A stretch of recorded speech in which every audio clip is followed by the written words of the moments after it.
Morning po mga kababayan, ma'am sir, this is Jam, the Filipino channel ang inyong pong lingkod. So today is October 20, October 4, 2025 at tayo ngayon ang pupunta dyan sa may Dusit Thani Manila Theater at yan sa may Theater Drive, Park Square, San Lorenzo, Makati.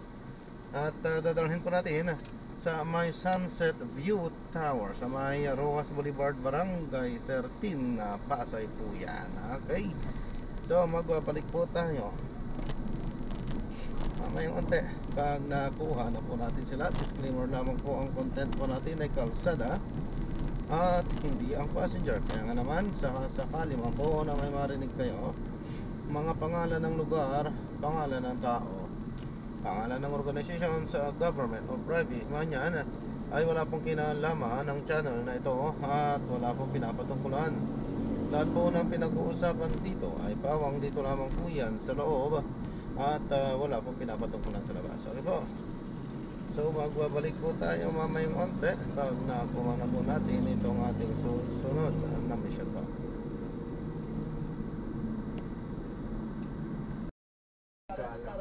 Kahit yung ano Bayabas, di ba? Opo. O so pang ano yung pito-pito. Dahon na pito-pito. Pito-pitong dahon. Yung pito-pito na tiyaan, ang sarap sa tiyan. Okay. Kaya ano mo lang uupuan mo yun. Kuya ko dati mismo talagang ano, mga dahon-dahon talaga. Kumukuha ng pito-pito na dahon. Ganun talaga. Yung lagundi. Oo. Yun, mabisa sa ano sa ubo. Tatanggalin mo yung iyong Nasa paligid lang natin ang mga gamot. Opo. lalagyan mo ng takip na Ang problema kasi nakaano tayo dun sa mga Synthetic na. synthetic at saka mga mahal. Binabaran mo ng mga herbal. Yun ay Ginubuyo tayo ng mga kwan. mapababa ang swelling, no, ng iyong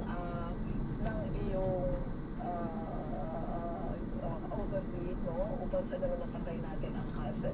So yan ang ating mga natural remedies na tinatawag dito sa Tree of Life at at the same time ito ay Saan kayo sa Pasay galing?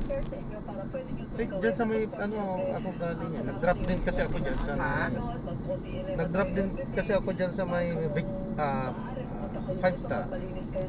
Saan ha? 5 star po sa may Aurora po. At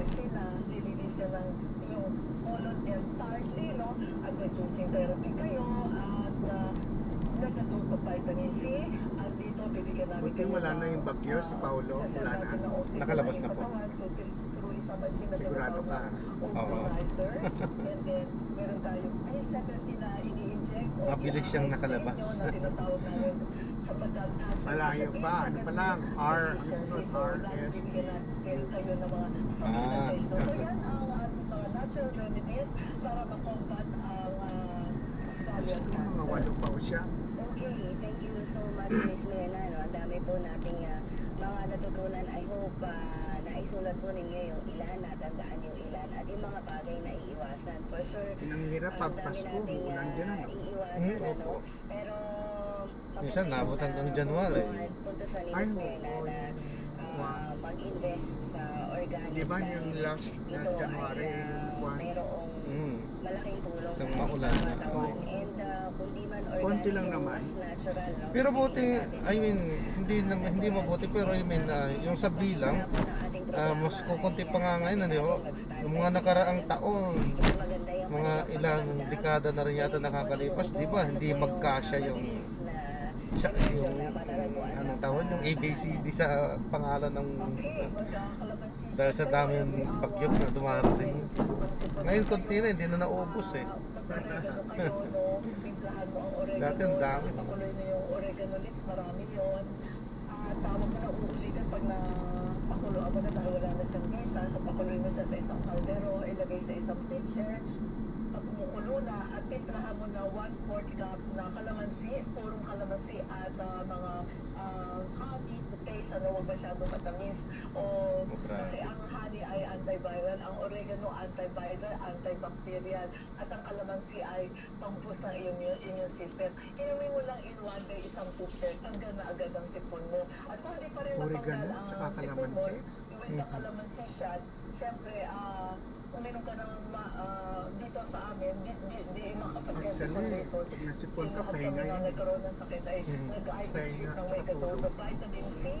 Kung bumili ka ng vitamin C sa drugstore at ikaw ay uminom ng 3 times a day, 500 milligrams or 1,000 milligrams para makombat mo Kung may pambili, ang ubo. wala. At kung ikaw naman ay may lagnat, syempre, siyempre naranas ka mga iyong mga kapatuan, uminom mo na siya ng paracetamol.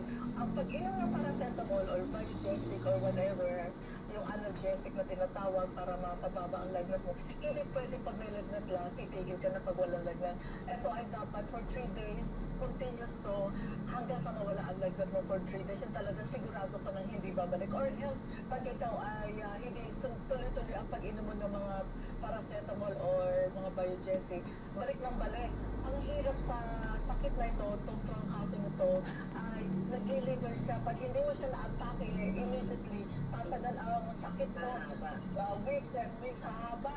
Samantalang pag inunahan mo na siya, wow, 3 days or less than 3 days, you're on the go, out of sipon at trangkaso.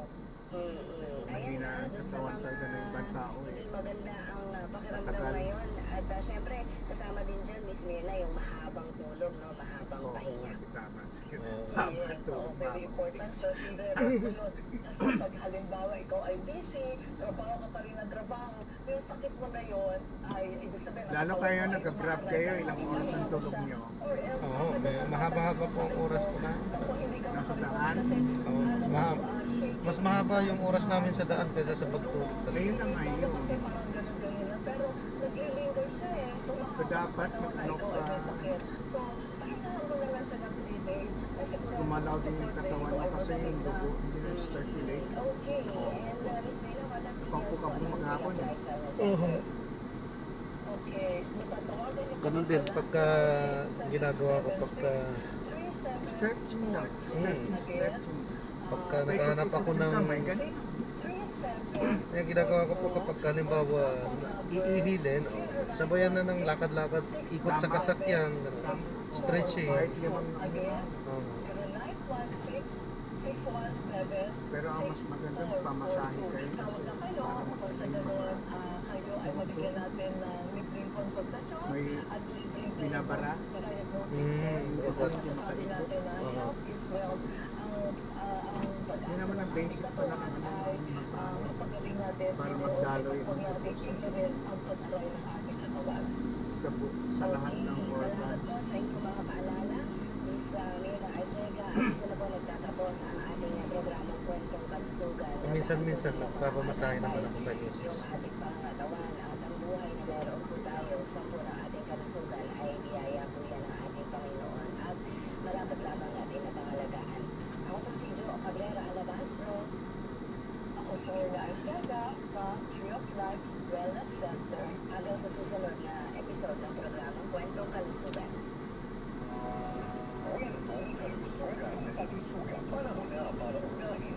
Saan pa kayo gagarahin? Sa Quezon City po, Saan? sa may Project 8 po. Saan to? Sa project nito dati. Sa may bandang ano, yung Pugad Lawin, Ah, school, sa may Iglesia de Cristo. alam mo yung ay, taas Ah, sa finance. sa Malapit may, sa plaza. po. Doon po kayo dati? Oo. Magandang tanghali po sa inyong lahat. Ito po ang inyong yupitan sa Philippine DAS. FTPC o ano TV, magkapay ng isang bangilan. Tayo po ay proud and active member ng KBP, kamisanan ng mga broadcaster ng Pilipinas at kaagapay. Tayo po ay sa bayong napapanood at napapakinggan sa Grabing traffic dyan, ano? ng ating Facebook page ng 702 DZAS paano yung ano, hindi pa tapos ang MRT? Ano po? Yung MRT dyan sa may Ay, hindi ko po... Ay, yung MRT7? Oo. Wala pa po. Ilang stasyon pa? Malayo pa. Wala akong ideya. Pero basta, ano naman, tuloy-tuloy naman ang paggawa. At sa dinig ko, minamadali nga. Pero matagal Baka pa. sana na naman po. Ewan. Hindi naman siguro. Kasi, ano yan eh, private ang nagpapagawa dyan eh. Hindi naman yan, ano. So, nakakontract na yan. Yung private nang bahala doon, kung sakasakaling, ano. Hindi pa yung DPWH yan nakiusap dyan sa mga binibiling lupa. Yun lang po yung papel ng gobyerno sa ngayon yata. Yung sa lupa. Pero yung sa pagpapaayos, sa private pa rin. Kasi ganun yata yung kontrata dyan. Tapos, after, ewan ko kung 50 years ang contract dyan, saka isa. Recipient of the rate transfer yan. Sa ito, sa gobyerno. Brian, ay salamat po sa pag-imbita niyo sa amin. Walang problema po dyan dahil po Ito yung sakit ng Pasay, ang rotonda. Opo. Hindi naayos ang rotonda. Pero siguro, patingin mo na ang sambayan ng Informatics College at hindi mo mahal sa buhay. Si Mayora yata hindi dumadaan din dito sa Pasay. Kasi sa kanya teritoryo.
Sa bayan din tayo napapakinggan sa CRH 1395 kHz Cebu, CRH 1260 kHz sa Davao at sa 16 pang relay station sa Luzon, Visayas at Mindanao. Tayo mag-cast sa CRH News Facebook page at CRH News Television News Channel.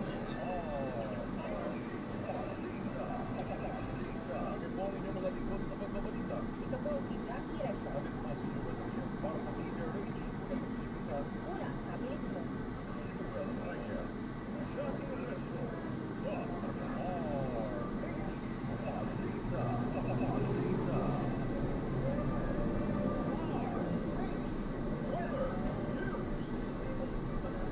Alamin muna natin yun ang kalagayan ng panahon.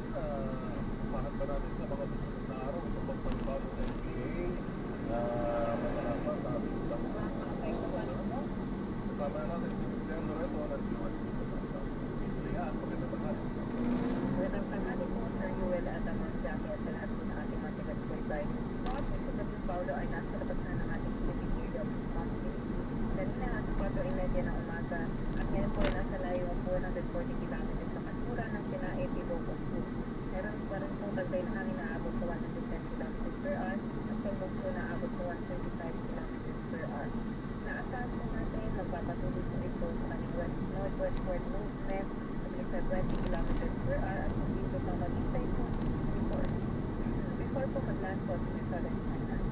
Ngayon wala na nga po tayo nakataas na wind na dahil malayo ng po sa ating mga kalupaan. At wala na po na mataas na wind warning sa nagbaybayang dagat na ating bansa.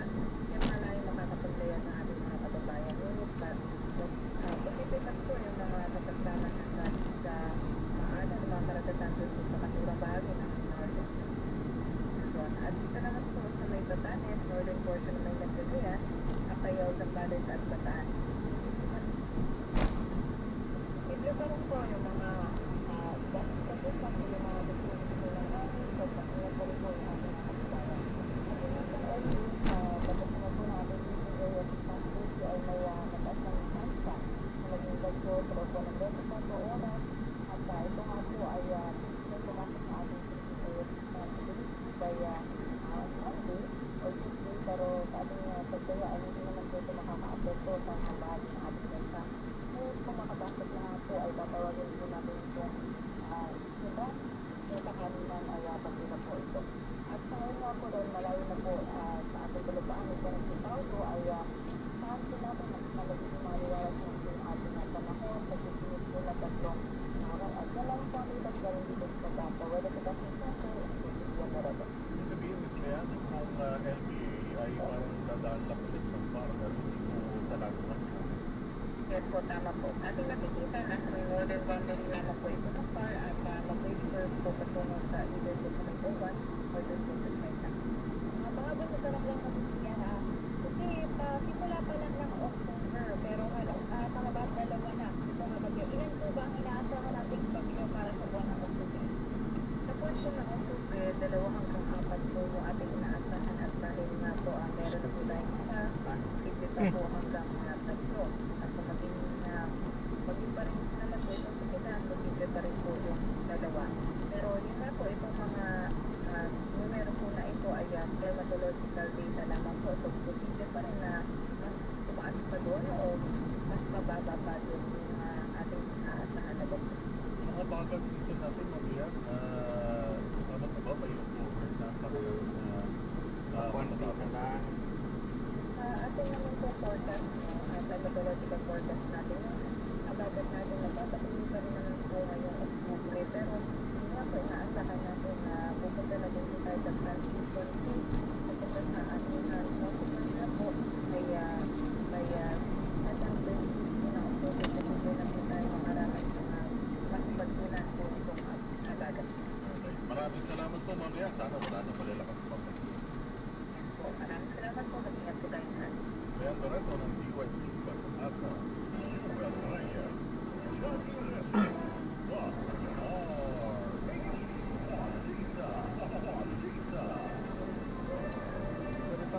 Diyan lang ako sa may poste man naman ako. 10 minuto makalipas ang alas 12 na tanghali. May 55,000 aftershocks na naidala ng tipo matapos ang Dito po? 9 na lindol sa sa Cebu. Sa Malaya, Salamat po. God bless po. sinabi ito maasahan ng sa 2 hanggang 3 araw matapos ang malakas na sipon ay susundan ito ng mga aftershock. Dahil dito yung bababa na ang bilang ng mga aftershock sa mga susunod na araw. Ayan, so na-drop na natin sila. So maraming salamat po sa panonood. Hanggang sa muli, ingat at God bless. Paalam po muna, pansamantala. At tayo ay gagawa na ng panibagong video sa ating susunod na misyon. So paalam po muna, pansamantala po. This is John Pineda, Philippine Channel. Ang inyo pong lingkod. Paalam po muna, pansamantala po.